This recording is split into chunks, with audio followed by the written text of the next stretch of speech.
మహాగణాధిపతయే నమః. ఓం గురుభ్యో నమః. ఓం శ్రీమాత్రే నమః. పరమేశ్వర స్వరూపమైనటువంటి జ్యోతిష, వాస్తు మరియు ఇతర అనేకమైనటువంటి శాస్త్రములను మనకు అందించినటువంటి మహర్షులకి నమస్కారం. హయగ్రీవ హయగ్రీవ హయగ్రీవేతి యో వధేత్తస్స నిస్సరతేవాణి జహ్నుకన్యా ప్రవాహవత్. అరుణాం కరుణాతరంగితాక్షీం ధృతపాశాంకుశపుష్పబాణచాపాం అనిమాదిభిరావృతాం మయూకైః అహమిత్యేవ విభావయే భవానీం. శ్రీమాత్రే నమః.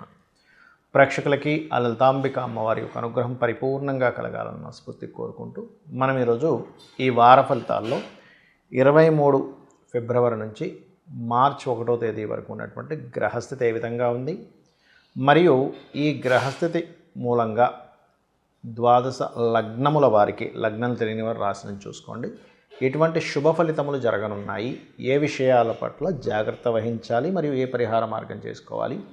దీంతోపాటు ఇప్పుడు మనకు నెక్స్ట్ కొత్త సంవత్సరం రాబోతుంది కాబట్టి విశ్వవసునామ సంవత్సరం, నెక్స్ట్ శని మార్పు వల్ల ఎవరెవరికి అంటే ఈ ఎప్పుడైతే శని మారుతాడో కొంతమందికి ఏలినాడు శని, కొంతమందికి అర్ధాష్టమి శని, కొంతమందికి అష్టమి శని వస్తుంది. వాటి గురించి, వాటి ప్రభావం ఎక్కువగా పడకుండా ఉండాలి అంటే రెగ్యులర్గా ఏమి చేసుకోవాలనేది వీడియో ఎండింగ్లో చెప్తాను. ఎండింగ్ వరకు వీడియో చూడండి. అయితే ఈ విషయాలు చెప్తుంది నేనైనప్పటికీ కూడా చెప్పిస్తుంది సాక్షాత్ లలితామ్మవారికి భావిస్తూ ఒక్కొక్క లగ్నం గురించి మనం తెలుసుకుందాం. సింహలగ్నము, సింహరాశి. మీ యొక్క రాశ్యాధిపతి సప్తమ స్థానంలో ఉన్నాడు. ఈ సప్తమ స్థానంలో ఉండడం వల్ల ముఖ్యంగా ఇక్కడ సప్తమాధిపతితో 6వ అధిపతితో కలిసి ఉన్నందుకు మీకు కలిగేటువంటి ఫలితాలు ఏమిటి అని చెప్పి చూసుకున్నట్లయితే ఇది కొంతవరకు గవర్నమెంట్ జాబ్స్, ఎందుకంటే కర్మకారకుడితో గవర్నమెంట్ కారకుడు 6వ అధిపతి కూడా అవుతాడు శని, అక్కడ ధనాధిపతితో కలిసి ఉన్నాడు కాబట్టి గవర్నమెంట్ జాబ్స్ కోసం చేసే ప్రయత్నాలు ఫలిస్తాయి. ఇక రెండవ విషయం ఏంటంటే ఇక్కడ 3వ అధిపతి అష్టమాధిపతితో పరివర్తన యోగంలో ఉన్నాడు కాబట్టి కొంచెం షార్ట్ జర్నీ చేసేటప్పుడు కొంచెం జాగ్రత్తగా ఉండండి. ధనస్థానంలో కేతు ఉన్నందుకు మీరు ఏదైనా ఒక మనీ మ్యాటర్స్ విషయంలో డెసిషన్స్ తీసుకునేటప్పుడు, ఎవరికైనా ధనం ఇచ్చేటప్పుడు అయితే కొంచెం చూసుకొని చేయండి, గుర్తుపెట్టుకోండి. అలాగే ఇక్కడ మరొక విషయం ఏంటంటే ఈ కాంబినేషన్ పర్టికులర్గా గమనించుకున్నట్లయితే ఎవరైతే సింహలగ్నం వారు ఈ సప్తమ స్థానంలో ఉండేటువంటి గ్రహాలను కనుక చూసుకున్నట్లయితే మీకు సంబంధాలు కుదరడం, మెడికల్ రంగాల్లో ఉండేవారు, బిజినెస్ రిలేటెడ్, మైనింగ్ రిలేటెడ్, అదేవిధంగా ఐరన్ బిజినెస్ చేసేటువంటి వారు, గవర్నమెంట్ జాబ్స్ చేసేటువంటి వారు, ఈ రంగాల్లో ఉండేవారే మీకు కుదురుతారు. ఫైనాన్షియల్ గ్రోత్ బాగా రావాలి మీకు అని అనుకుంటే ఎక్కువగా గణపతిని ఆరాధించండి. మీరు ఎంత గణపతిని ఆరాధిస్తూ ఉంటే అంత మీకు ఫైనాన్షియల్గా చాలా బాగుంటుంది. కొంచెం జీవిత భాగస్వామితో, పార్ట్నర్స్తో కొంత ఒత్తిడి అదే ఉంటూ ఉంటుంది. మళ్ళీ సామరస్యంగా కొంతవరకు కలుస్తారు, అందులో ఎటువంటి సందేహం లేదు. కాకపోతే ఈ వారం ఎక్కువగా మీకు మంచి జరిగేటువంటి విషయాలు లాంగ్ జర్నీస్, హయ్యర్ ఎడ్యుకేషన్, తండ్రి లేదా గురువు నుంచి సపోర్ట్ రావడం, ఇట్లాంటివి జరుగుతాయి. కానీ జాగ్రత్తలు ఏమిటి అంటే అగ్రిమెంట్స్, ఎవరో ఏదో చెప్పిన దాన్ని నిజం అనుకోవడం, కొన్ని విషయాలు లైఫ్లో జరుగుతున్నది కొంత అధైర్యపడడం, ఇట్లాంటివి ఉంటాయి. అయితే మీరు చేయవలసినటువంటి దేవత ఆరాధన ఏమిటి? ఎక్కువగా దక్షిణామూర్తి యొక్క ఆరాధన చేయండి. గోవులకి మంగళవారం క్యారెట్లు, గ్రాసము తినిపించండి.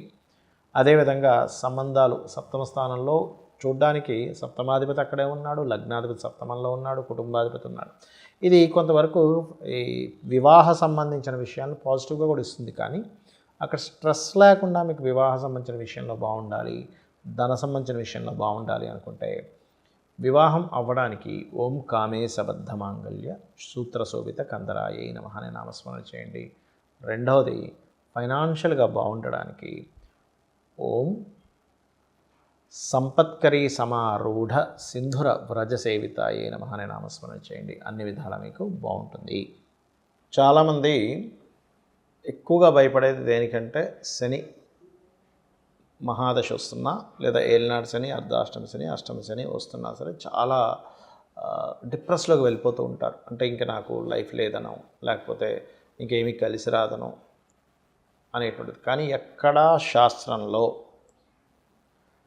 ఏలినాడు శని, అర్ధాష్టమి శని, అష్టమి శని వచ్చినప్పుడు, లేదా శని మహాదశ వచ్చినప్పుడు అస్సలు కలిసి రాదని ఎక్కడా శాస్త్రంలో లేదు.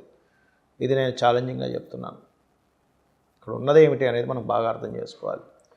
మనము పూర్వజన్మల్లో చేసుకున్న కర్మ మూలంగా 7 గ్రహాలు 2 ఛాయాగ్రహాలు మొత్తం 9 కూడా మన కర్మ అనుసారంగా ఫలితాలు జరుగుతాయి. వాటికి ఎక్కడా కూడా మన మీద కక్ష కానీ ఏదో మన మీద ప్రేమ కానీ ఏమీ ఉండవు. వాటికి సిన్సియర్గా వాటి డ్యూటీస్ అవి చేసుకుంటూ వెళ్ళిపోతాయి. అవి అంటే ఇన్ సెన్స్ మన కర్మే ఆ రూపంలో అక్కడ సాఫ్ట్వేర్ లాగా భగవంతుడు చేశారు. ఇప్పుడు చూడండి, మరి ఆ కర్మ అనుభవించాలి కదా, మరి దాన్ని ఎలా తప్పించుకుంటాము అనేటువంటిది ప్రతి ఒక్కరికి $100 క్వశ్చన్ లాంటిది. ఇది ఎలాగా అంటే, ఒక్కోసారి చూడండి, మనం ఏదైనా ఒక అనుకోకుండా కొన్ని మిస్టేక్స్ జరుగుతుంటాయి లైఫ్లో, అవునా? జరిగినప్పుడు ఆ వ్యక్తి కనుక తప్పును ఒప్పుకొని సారీ చెప్పేసి తప్పైపోయిందండి అని అనుకున్నప్పుడు దానికి ఒక శిక్ష యొక్క ప్రభావం చాలా తగ్గుతుంది కదా. తప్పించుకొని మళ్ళీ ఇంకో తప్పు మీద తప్పు చేస్తే ఆ శిక్ష యొక్క ప్రభావం ఇంకా పెరుగుతుంది కదా. అయితే ఇక్కడ ఏంటంటే, దీనికి సంబంధించినటువంటి విషయంలో పర్టికులర్గా ఇక్కడ మీరు ఎప్పుడైనా గుర్తుపెట్టుకోండి,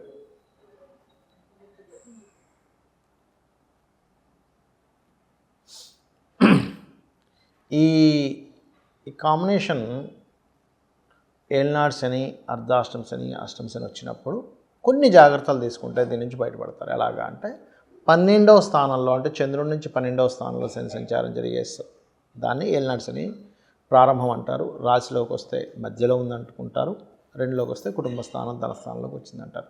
కాబట్టి 12లో శని కనుక ఎవరికైనా ఉంటే ఇన్వెస్ట్మెంట్స్ చేసే విషయంలో జాగ్రత్తగా ఉండండి. రాశిలో సంచరించేటప్పుడు పోస్ట్పోన్ వర్క్ చేయకండి. ఏ వర్క్స్ కూడా పోస్ట్పోన్ చేయడం వల్ల అక్కడ ఇబ్బంది పడతారు మీరు లైఫ్లో. 2వ స్థానంలో ఉన్నప్పుడు మీకు మనీ రిలేటెడ్ మ్యాటర్స్ విషయంలో ఎవరికైనా ధనం ఇవ్వడం తీసుకునేటువంటి విషయంలో జాగ్రత్తగా ఉండండి. ఇది ప్రధానంగా మీరు జాగ్రత్త పడవలసిన అంశాలు శనికి సంబంధించిన విషయంలో. Okay, right.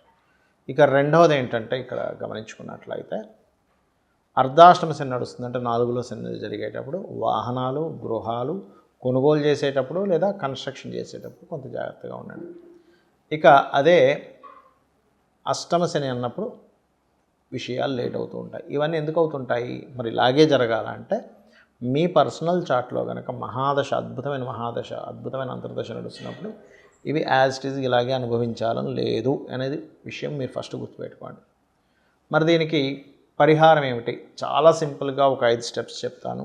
ఈ 5 స్టెప్స్ కనుక మీరు పాటించగలిగితే 100కి 100% కూడా మీరు కర్మ యొక్క ప్రభావం మీకు మీరుగా అనుభవించడం ద్వారా కొత్తగా మీకు ప్రభావం అనేటువంటిది పడదు. ఏమిటవి?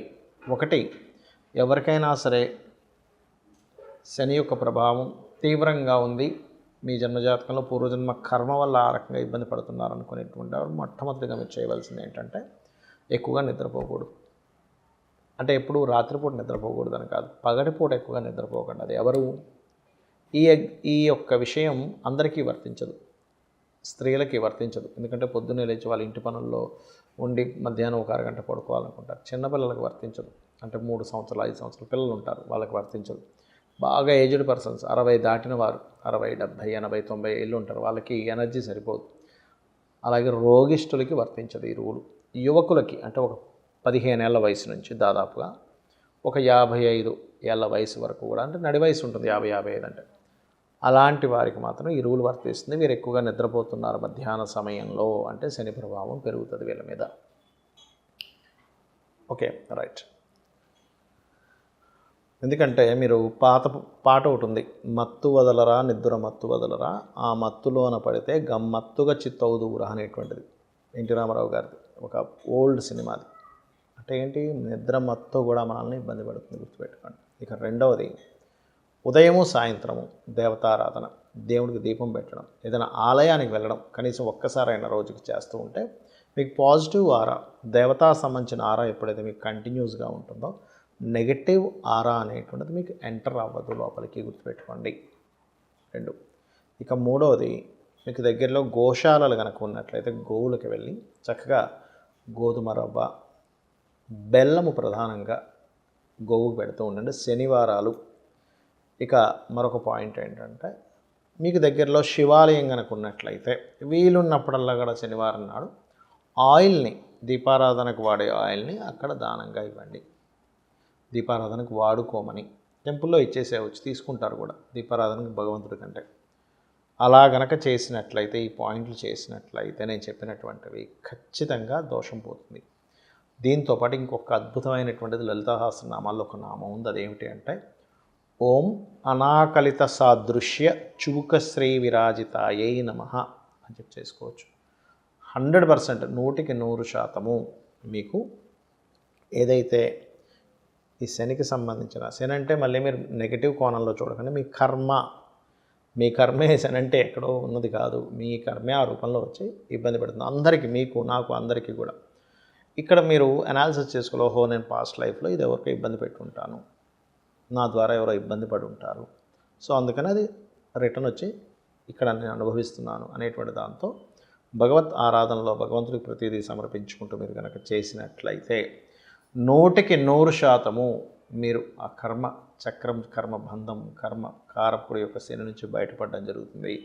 మీ యొక్క లైఫ్ చాలా ఆనందంగా ఉండడం జరుగుతుంది. శ్రీమాత్రే నమః.